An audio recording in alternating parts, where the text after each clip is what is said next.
Hey guys, what's up? Gormanator here. I just am so happy that you sent me these comments that I get to make a video from. And the big one, the big three that I get are like consistency of making divots after the ball, weight shift, how to get the weight shifting, what do we use to do it, and also the shaft lean. And they all go together. So if you can start with weight shift, the other two come.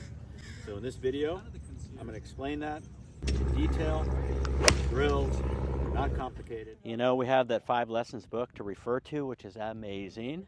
And I feel like if you don't own that book, you're missing out on the Bible of golf. And it's like super great illustrations and some of the pillars of Hogan's moves in there. And I just wanted to show you my interpretation, not of the book so much, but of how he moves.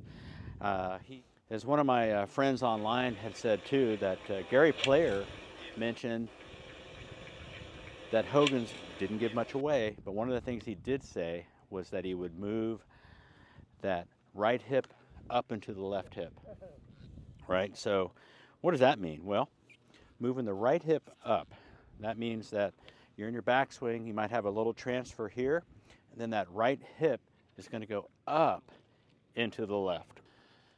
And let's face it, man, there's a lot of talk out there about spinning the body, getting some power from rotation. I get it.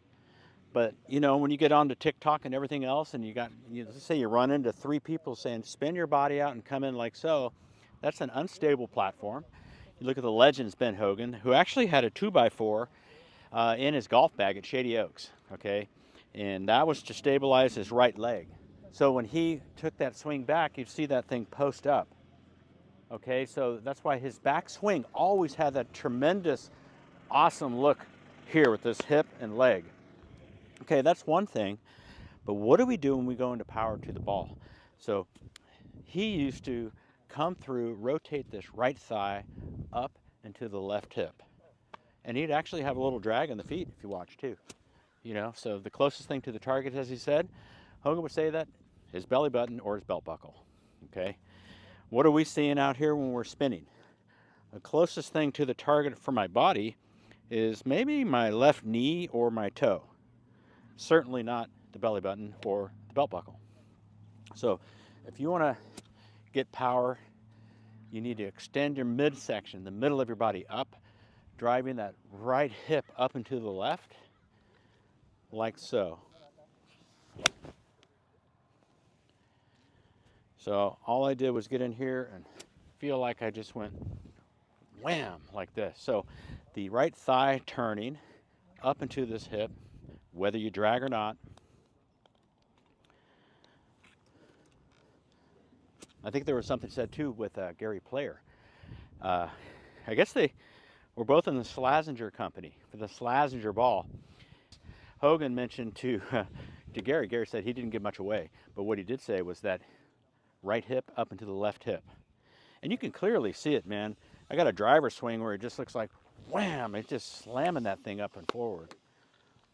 While we're at it, we might as well talk about the plane of the swing that Hogan was avid about, that is absolute truth for getting the ball to start on the direction you're looking to. Maybe it's the pin on a par 3. Maybe it's to the corner of a green, right?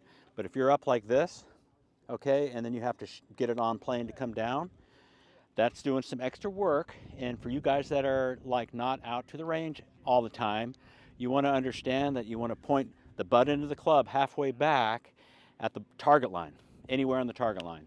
So a good way to practice is just 3/4 up, point it, and it'll come right down on plane. So once you're here, you can unwind and just throw it, and it'll circle around right on plane through.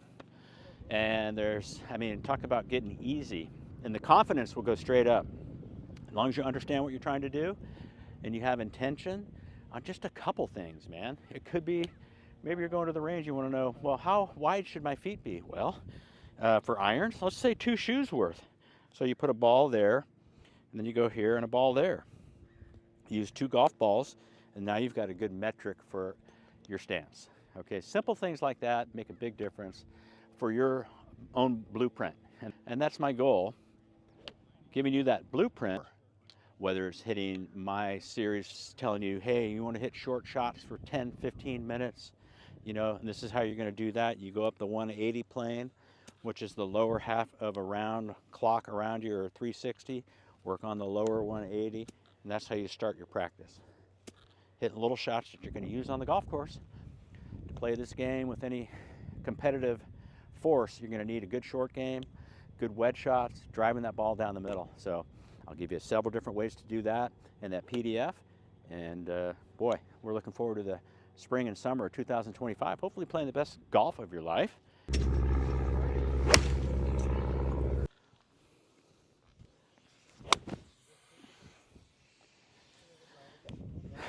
Fun to do. So, are we going to be a spinner? Are you going to undo the stability of your platform and start taking your tailbone in the wrong direction, away from the target, looking like this, opening up?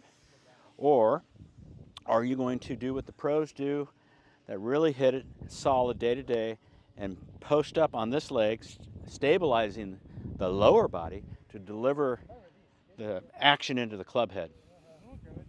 You know, so it's like, boom, right? My hips have not turned even 90 degrees yet.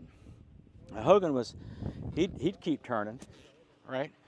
But after he had already gotten that hip up here, and it feels great. The hip will actually be flat, guys. You know, the other day I put a rubber tee on me and taped it on. I don't know if you saw that video. But maybe I'll put that at the end of the link, and some bullet points on how to start becoming a great driver of the ball. Played about 30 years, I guess, in the section, known as a great driver. Came out of baseball really good, and I just know how to put the club on the ball. But I trained a lot, and one of my drills for that, I'll just say it now, I used to pretend the Target logo, that red logo, I used to hang it in my mind's eye down there. I used to hover it behind the red logo in my mind, and I would just swing after swing, being very precise, focused right there. When I ask students to do that all the time, I see the club head starting here, I see the club go up, and it's in a completely different GPS coordinate coming down. I said, no. You got to pretend the gong is there, that red logo, I do the Chinese gong, or maybe even a herd of like mosquitoes, something to keep you focused on, like, man, what if they're West Nile? You know, you want to get that club coming right through here every time. So, some of my takes on the Hogan move. Wonderful book, The 5 Lessons, the Fundamentals of Golf by Ben Hogan.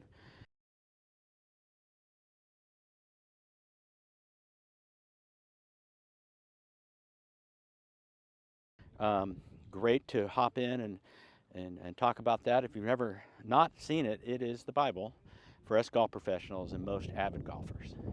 Great illustrations, some of his ideas on what should be happening, and he guarantees that you can break 80 after reading the book, so I'll walk you through that. Anyway, I appreciate your dropping in. The algorithms looks like they got to you and sent you my way, which I really appreciate. If something comes out of this video that entices you to share with others, that would be fantastic, because I need the questions and the comments to come in so that I can make another video and answer those questions and comments and do better for you guys. That's my intent, you know, some relevant, useful content for you guys. So today, little bullet deal was the Hogan middle of the body move, the hips. Just sit there, boom, squeeze. Now, he used to say he squeezed some stuff together when he hit, right between the thighs there. Won't say what, but that's the deal. Anyway, hope you have a great rest of February. We got some sun today, more rain coming tomorrow, but appreciate you, and we'll see you next time. Have a great weekend.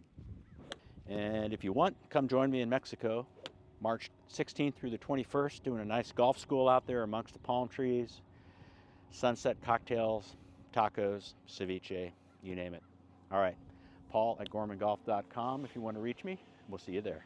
All right, guys, I know a lot of you want to know a little bit more about Mac O'Grady and Morad. You know, the CP and CF patterns that he does. Well, check out the link in the description. It's going to take you to a video shot in Vegas where Mac is coaching me. You're going to love it. You're going to learn a lot and be able to use it yourself. So grab that link while it's still up and enjoy it.